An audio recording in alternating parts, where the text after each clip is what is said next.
Tourism contributes less than 5% to the GDP of this nation. Yet the nation is awash with so many touristic values. And these jokers, Makokeku Mante and his boss, Awal, and his boss's boss, Nana Akufo-Addo, are sitting down making a fool of us. My brother, Ghana first. Nobody is bigger than the truth. When I see people like Okreku Mante talking back all over the place, I'm shocked.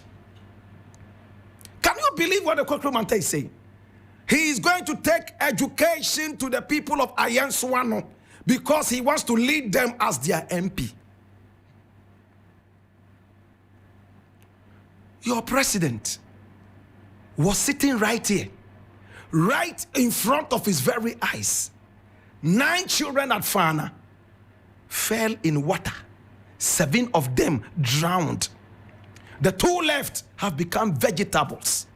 Not even psychiatrists and psychologists were sent down there to pep the 2 children who survived the onslaught.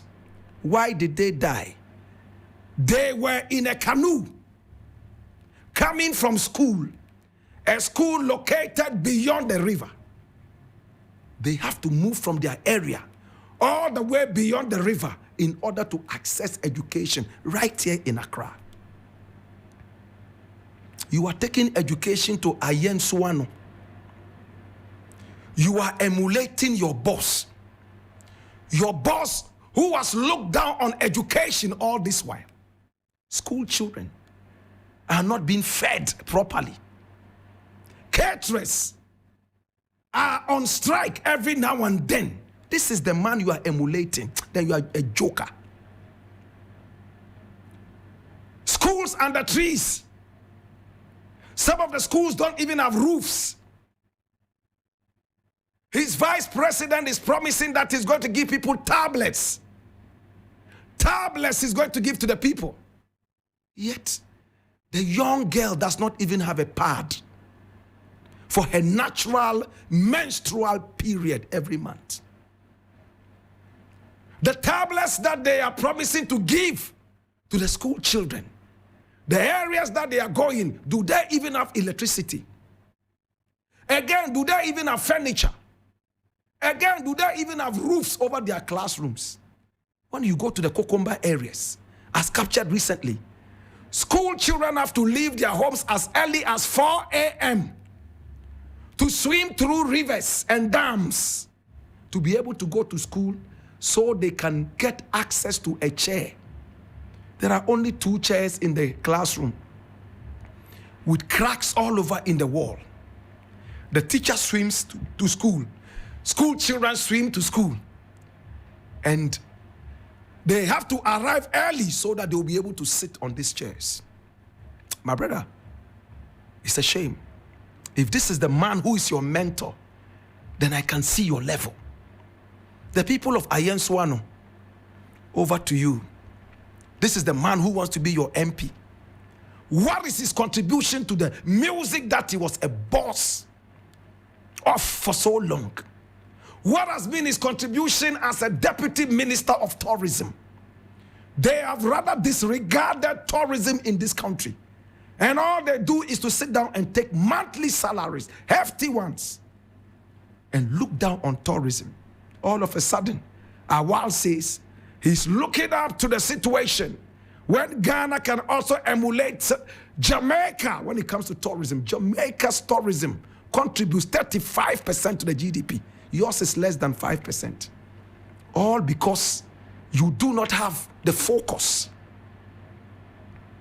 How many touristic values do we have? We have more than 1 million times more than Jamaica. Yet Jamaica has been able to leverage it with common sense. But we sit here because we are not, and I repeat, we are not patriotic to our nation. We are only working to win the next election and to get our salary. For that matter, we don't even know history.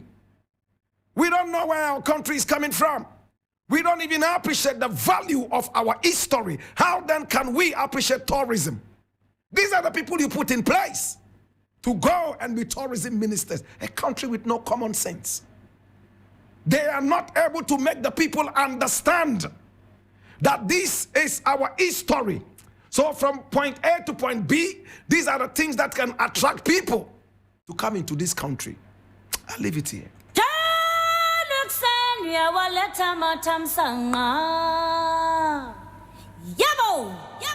Next thing I want to look at, my brother, and I want to be very quick with this, and I need you to come along. Let's do it quickly. This thing says, government, and I'm reading this from Graphic Online, the national communicator. It says, government, armed forces, and police deny involvement with land guards. And I read, the Ministry of Lands and Natural Resources, Ghana Armed Forces, and Ghana Police Service have vehemently denied allegations of engaging land guards in their operations, refuting claims made in recent news reports. I leave it here. Hear me now, brethren. Listen. We cannot trust this president, neither can we trust his vice president, the Mr. Bean of Ghana's politics. Hear me now. Listen. Not once, not twice, not thrice has this government denied such allegations, and at the end of the day, my brother, my sister, we became the sacrifice. Hear me now. Do you remember that we had some people known as the invisible forces? Do you all remember that these invisible demons went all the way to the courts, and in the gaping eyes of the police and the soldier, they were able to snatch people who were accused and standing trial? They whisked them out of the hands of the police and the courts and freed them. Do you remember these invisible forces, or is it the invisible demons? Do we all remember Manasseh Azure's documentary that captured some people training at places very close to our security sensitive areas?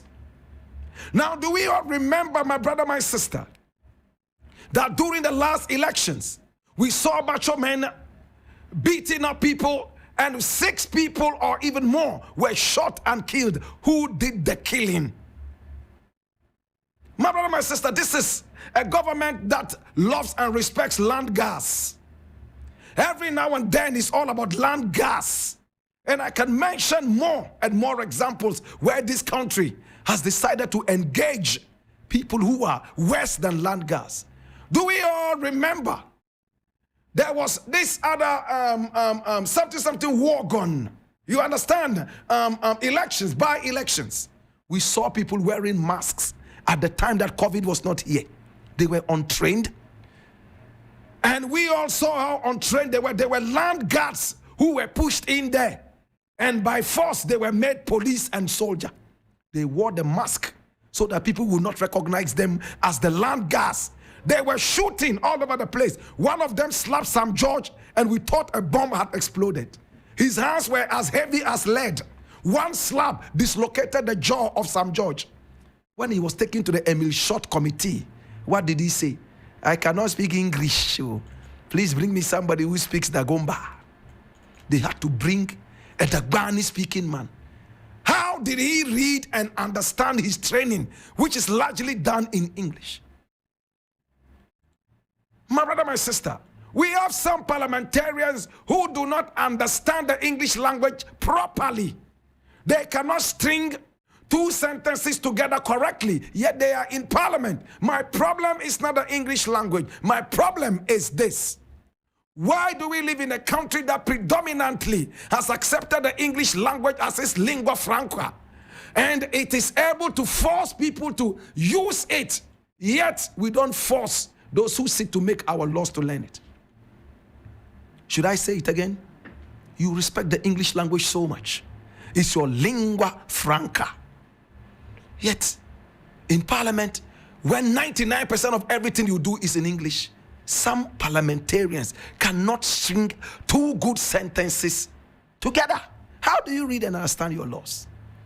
How do you read and understand?